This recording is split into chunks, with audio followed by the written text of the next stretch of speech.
মম, তুমি এভাবে কেঁদো না প্লিজ, প্লিজ কেঁদো না। কি করব মাই বেবি, আমার কান্না তো মোটে থামতেই চাইছে না। তখন থেকে ফ্যাচ ফ্যাচ করে কেঁদে আমার মাথাটা ধরিয়ে দিল। উফ, অসহ্য।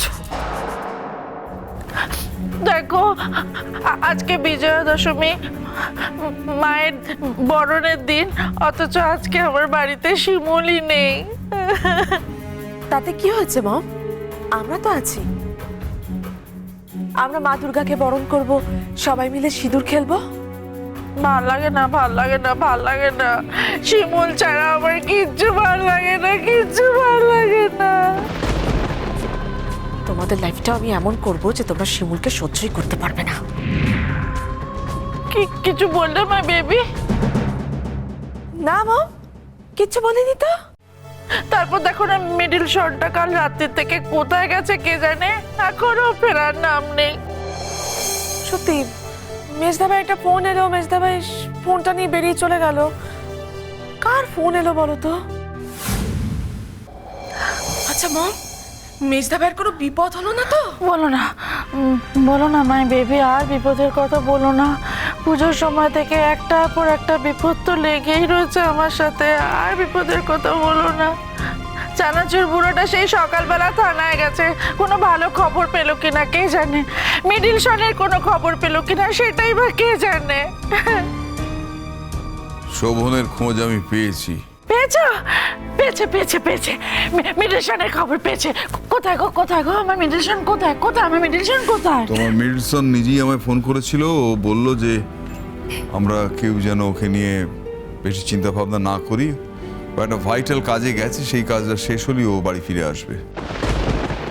মানে কি কি এমন ভাইরাল কাজ?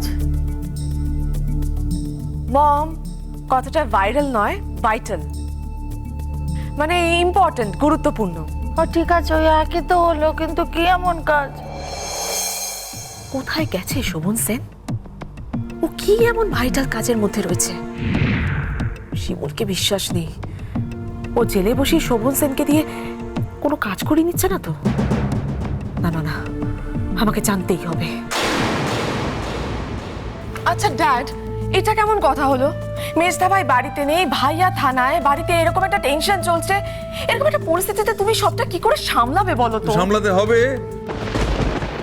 এর আগে এরকম পরিস্থিতি এসেছে, আমি সামলেছি। তাছাড়া তোমার মেজদা ভাই তো আর বেড়াতে যায়নি, সেটা কাজের মতো কাজ নিয়ে গেছে, নিশ্চয়ই একটা গুরুত্বপূর্ণ কাজ। আর সেই কাজটা করলে হয়তো আমাদের ফ্যামিলি উপকৃত হবে, হয়তো আমাদের পরিবারের স্বার্থেই সে কাজটা করতে গেছে। বুড়ো, তুমি খুব ভালোই জানো আমি এত বড় বড় কথা কোনোদিনই বুঝতে পারি না।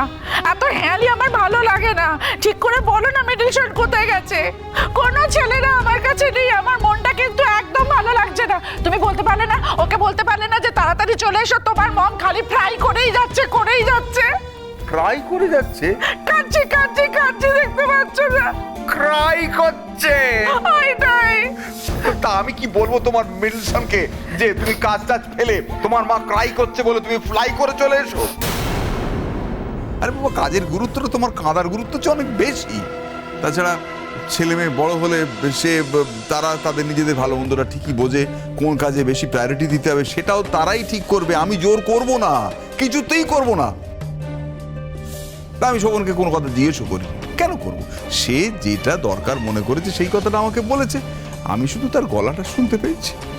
শুধু শুধু সে বেঁচে আছে, বেঁচে বলতে আছে, সুখে আছে, আমি এইটুকু জেনে আমি শান্তি পেয়েছি। দাঁড়া দাঁড়া, এইসব কথা কেন বলছো? এতটুকু সন্তান সুখ ঈশ্বর আমার কপালে লেখেনি। যতবার সেই সুখটা আমি পেতে চাই ততবার আমার কাছ থেকে টেনে হিচড়ে কেড়ে নেয়।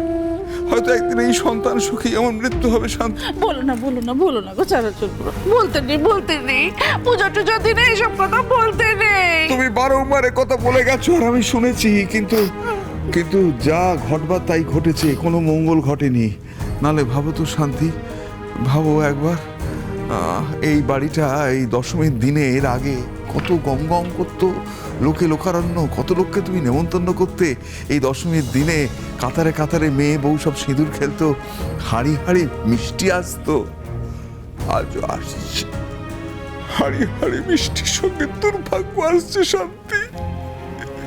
নাহলে বড় বড় স্বাদ হয়েছিল, স্বপ্ন দেখেছিলাম যে হয়তো এত বিপদের পর এবার ঈশ্বর একটু মুখ তুলে তাকাবে, হয়তো এবারের পুজোটা একটু আনন্দে কাটাতে পারবো, হয়তো চোখ ভরে দেখতে পাবো তুমি তোমার সব বৌমাদের সঙ্গে কেমন করে সিঁদুর খেলছো। স্বপ্ন স্বপ্নই রয়ে গেল শান্তি, আর বাস্তবটা শ্মশানে পরিণত হয়েছে। না না না, এবার একটু চুপ করো, চুপ করো গো চানাচুর বুড়ো, আর বলো না এসব কথা, আমি আর শুনতে পাচ্ছি না। এমনিতেই আমার মন ভালো নেই, চুপ করো চুপ করো। ড্যাড, তুমি যদি এভাবে ভেঙে পড়ো তাহলে আমাদের সবাইকে কে সামলাবে বলো তো? তাছাড়া মেজদা ভাইয়ের খবর তো তুমি পেয়েছো, তাহলে কেন এতটা টেনশন করছো?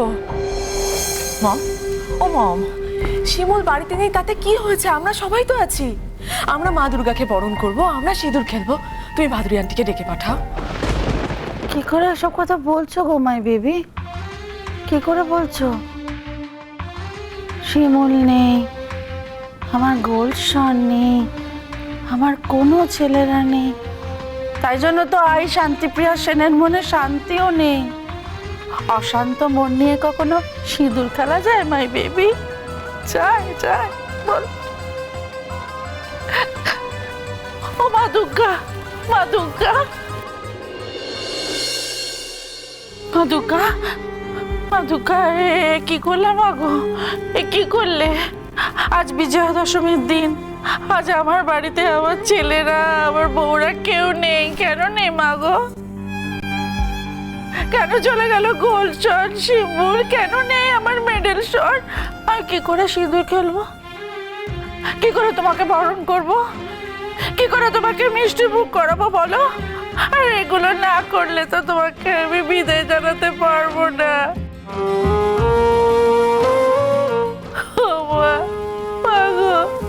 তুমি বলে দাও আমি কি করে সিঁদুর খেলা খেলবো? তুমি বলে দাও। সিঁদুর খেলা হবে, দেবী বরণ হবে, সব হবে।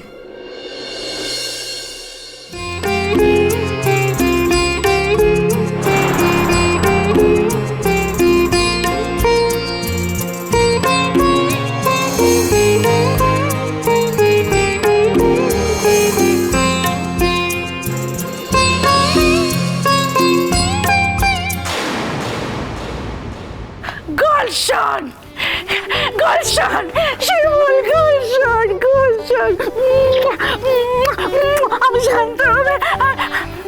Thank you thank you thank you thank you thank you, মা দুর্গা থাঙ্কু, মা দুর্গা, মা গো থাঙ্কু থাঙ্কু থাঙ্কু থাঙ্কু। আমি জানি তুমি আমাকে খুবই লাভ ইউ করো। আজকে আবার প্রমাণ হয়ে গেল তুমি শুধু মাটির প্রতিমা নাও, তুমি আমার মতন একজন মা।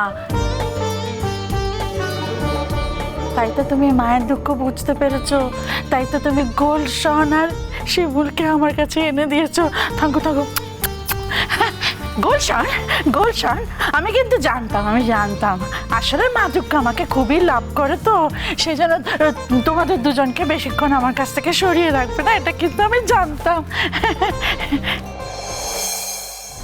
মাই গড, এই নীল শিমুল দুটো বাড়ি ফিরে এলো কি করে? শুনেছি এ ধরনের কেসে ফাঁসলে পরে সহজে জামিন পাওয়া যায় না। তাহলে কেস আবার অন্যদিকে ঘুরে গেল না তো? না, মধুশ্রীকে আমাকে জানাতে হবে, সবটা জানাতে হবে। কিরে মা, তোরা কি জামিনে ছাড়া পেলি? কি করে হলো? কি